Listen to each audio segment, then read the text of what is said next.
is about some of the things that you should complete when you first get your course before the students are loaded. So I do have a checklist on the page that you clicked on the video. I'll try and go in order. I'm not making any promises. This is my chemistry course for this semester. I happen to have 3 sections. That's never happened before for my live classes.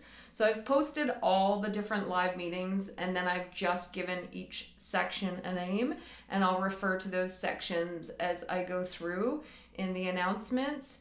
And it just makes it a little easier, because if I had 3 separate Canvas courses, I would be updating announcements and adding things 3 times. So I just run the 3 sections out of one course.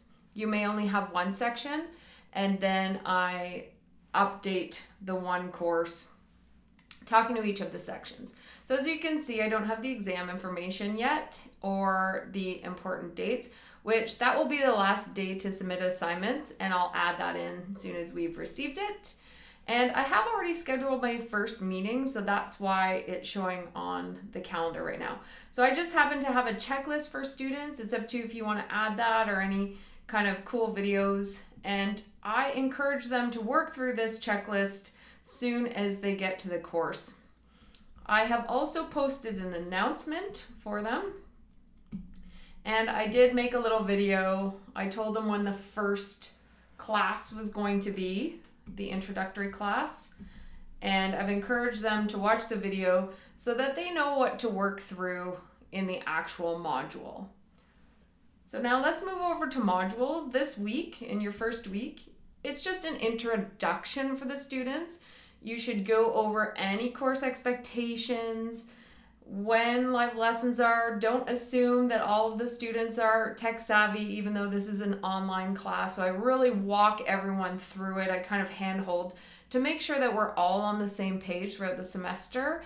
And so they know how to attach things, files to assignment submissions, or how to complete quizzes, or where to find their grades. So some of the some of the students you have may be VLC veterans, but you want everyone to start from the same place. So they've been through it, they get it, and they might learn something new. For example, I do have an online textbook in this course, which not every course has. So now I have a link for my class sections. Again, if you only have 1 section, you won't need that. I happen to link out to the ministry course just for some additional information. You may not have that.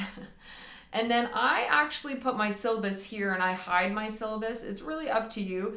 The only reason why I do that is because this function here pre-populates the dates for students at the bottom, and it's just my opinion that I don't love this. And I like to kind of force the students to the calendar, which they can access kind of on the home page. I can show you that in a second.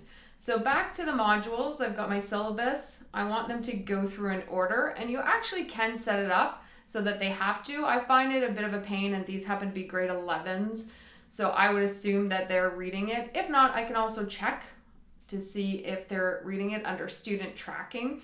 That is a separate video in the new teacher course. So now this is my module 0.5, and again, it's up to you how you want to set it up. I've got the basic course information here for them, and this is what I will go over in my PowerPoint as well this week. They can't hear it enough because you want to make sure that they know about plagiarism, which is in the student guide they should have read. They want to know what to expect for tests and assignments. And again, I've got my 3 sections: where to get office or extra help, how to find your grades, and some other important information. I do have a letter home to parents. Some teachers include this in their email out. So this week you should be emailing using the roster function, and I'll show you how to do that. So you're going to go to Teacher Resources and then Rosters. And once you have students loaded, you can email the entire class at once. So you want to make sure that so I don't have students, but you can send a class email. And you want to make sure that you contact and make sure students have logged in this first week. Otherwise, by Monday, this Monday, you'll have to let Jeremy know or give a phone call home just to make sure that students are not falling behind. And again, that student tracking is in another video in the new teacher course. So I'll go back here. I also myself have Bookshelf and D2L information. I've made videos for them.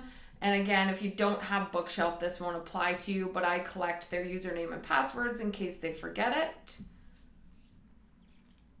I have a course information quiz just to make sure they've read the module 0.5. This is the first year we're using Proctorio, and so I'm starting right from the beginning because we'll be using for exams, and I want to make sure the students are familiar with this software, so that's why it's remotely proctored, and you may not have that set up yet.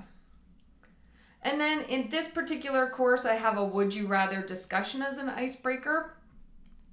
And this is just to kind of get to know the students. Some teachers use Google Forms where they'll send out a form and ask interests or potentially if they have an IEP, just basic student information so that they can try and connect with the students, especially when you are in a synchronous component.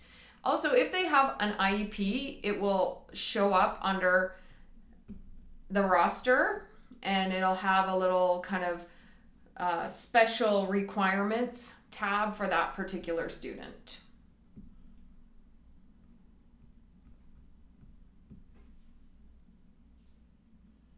And then finally, I've set up my Zoom meetings and my open office. So there is another video in the actual new teacher course that you're in that shows you how to deal with if you have multiple sections like I do. So I don't have a recurring meeting here. I just have a one meeting that Team Proton will click on and it'll pre-populate their recordings here versus say Team Isotope, but their recordings are also found here under the heading that I've named it. If you don't have multiple sections, you can create a recurring meeting and it will show up on the calendar for the students, which they can access here. I'll just show you this and this will be the last thing. So you can see everything that's due for my chemistry section happens to be on Friday here, and then their module 1 assignments. Going forward, I've already set up the dates using the multi-tool, and I will post a separate video about how to use the multi-tool, which is a new feature this year, and it's awesome. Hope this helped.